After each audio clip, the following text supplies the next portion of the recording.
Hey race fan, Brian Davis Races, and you can too. In today's video, we are going to be using Zwift to get ready for spring races. You can tell it is still winter in Wisconsin, so what I'm doing is a 2-day weekend of Saturday racing and Sunday racing to try to get ready for Omnium and stage racing later in the spring and summer.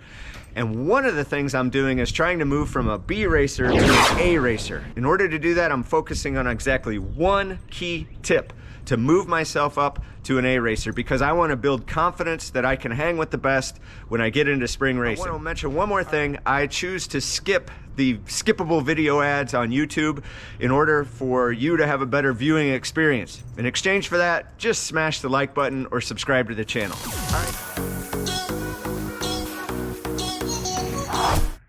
All right, race fam, let's get into it. Can I use this one tip, mostly this one tip, to perform as an A racer? There's my takeoff. You'll see I utilized one of the tips from Coach Zach, going at 2 seconds to go, hammering the start, you're shooting for like 600 plus watts in the start, and then you're going to get that whole shot. And then the key is, I didn't do it quick enough. The key is to focus on settling in as quickly as possible. Now I've put both these races in 2x speed, and some of them are even beyond that, just to speed things along here, because what we're really after is just trying to see what the whole performance looked like in terms of me staying behind the arrow. And there were definitely times in the editing as putting this together that I was, I didn't do a great job of being where I needed to be, and put out some undue watts. Now in this first race, there's a flyer that takes place, or a guy that, or somebody that is cheating or has their equipment screwed up or their weight screwed up or something like that. So you have to know you're doing that, and they still acted ridiculous. But that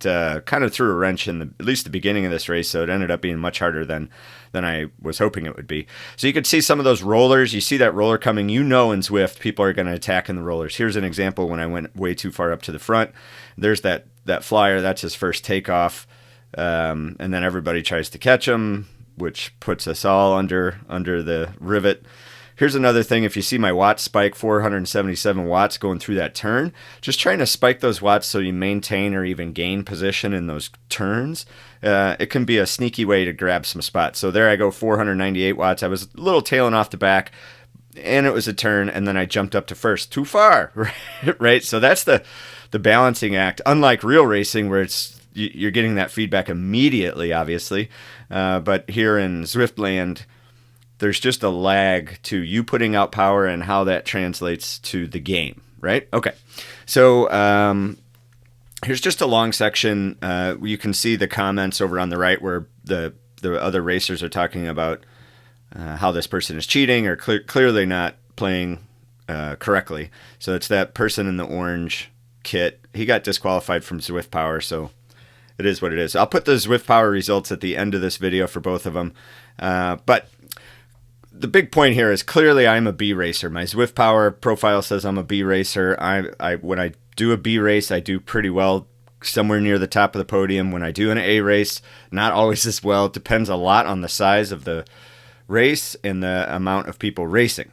So if you're trying to upgrade to that next level, something to think about is, what could I do to find smaller races or find courses that suit my strengths? And mine are, I want to be as flat as possible. So when I go through the Zwift events, that's what I'm looking for, is can I find a flat event if I want to do an A race that day, which most of the time I do want to do an A race because I do Zwift racing for training. So part of this training was Coach Zach had me do 2 Zwift races this weekend. So it was Saturday and Sunday. And part of that is getting prepped for a potential Omnium race that I had on the calendar. I don't think I can make it anymore, but that was the plan. So that Omnium race typically is going to be like a Friday TT, then a Saturday road race, and a Sunday crit, perhaps, or at least that's the lacrosse Omnium. Now, I am going to go to lacrosse, but I'm only able to do Friday and Saturday. So anyway, I'll be there. Hopefully you guys can make it. I look forward to seeing you there.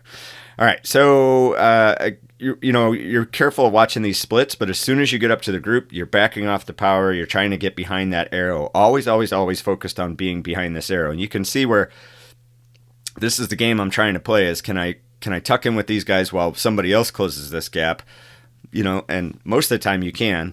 This time I went and did it myself. If you're going to do that, close it as quickly as possible. So I'm putting out some big watts, 534, and you can see I totally stop right before I get there because I know I'm going to sort of coast into the back of that group.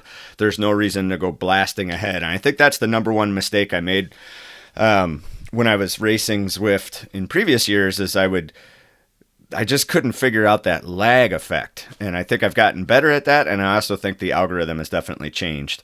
So here I am toward the, the final third of the race, and I'm struggling to stay on the back. I'm able to fight back. Thankfully, they took a little bit of a breather, but I thought my goose was cooked. So I get back in.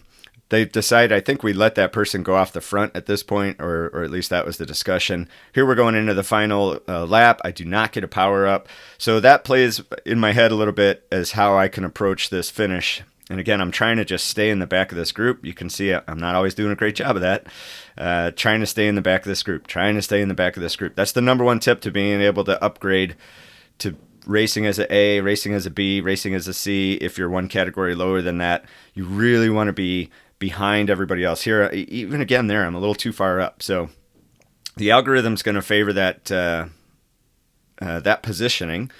And if you're curious about like the actual numbers on that, if you go look around on ZwiftInsider.com, you can find some of their calculations as far as what that means. Now in the second race, this is interesting. I figured out a particular power up, so stay tuned for that. And I've been using. I had no idea how to use it until I finally looked up what it does, and it's not at all what I thought it was. So, all right, now we're coming into the finish, and I've noticed at the finish, if you time this right, where you go through the group and keep going, you get this draft effect, and then you're off the front.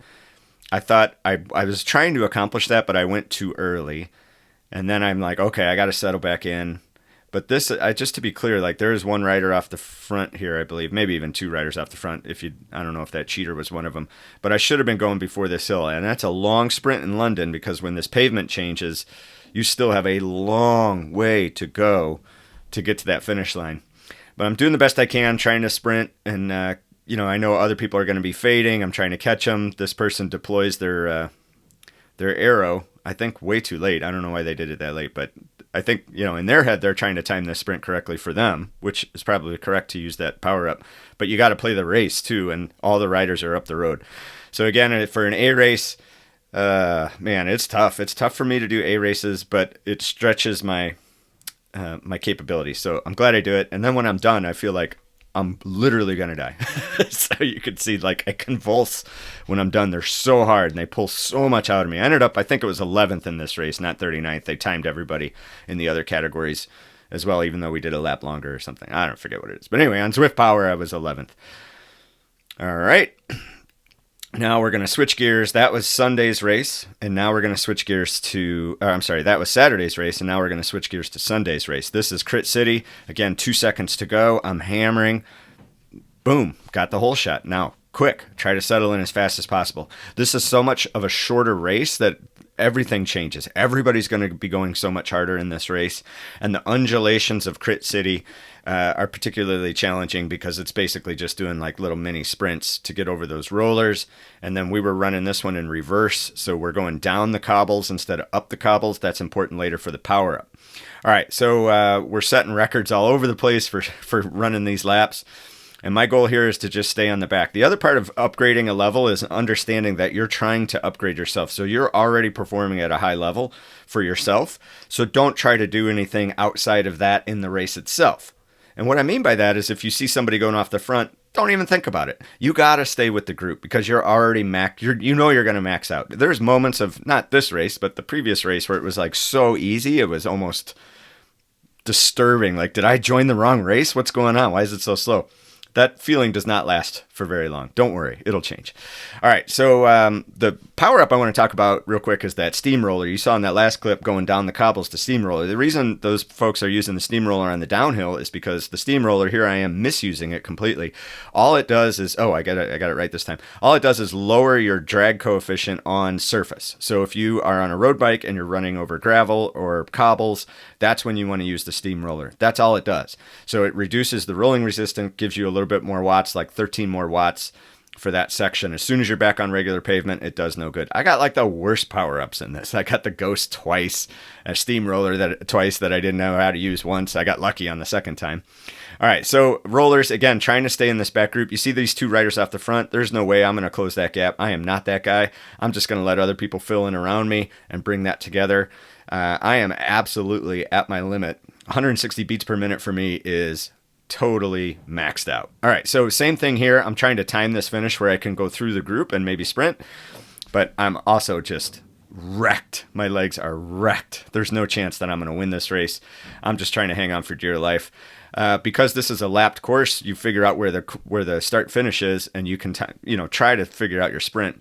Here I went a little too early, trying to get through that, and then I'm back off. And then once you back off, that lag again just kills you, because now I'm like a slowing rider as everyone else is finishing. They're all using their power ups. I don't have one, so I'm just fodder.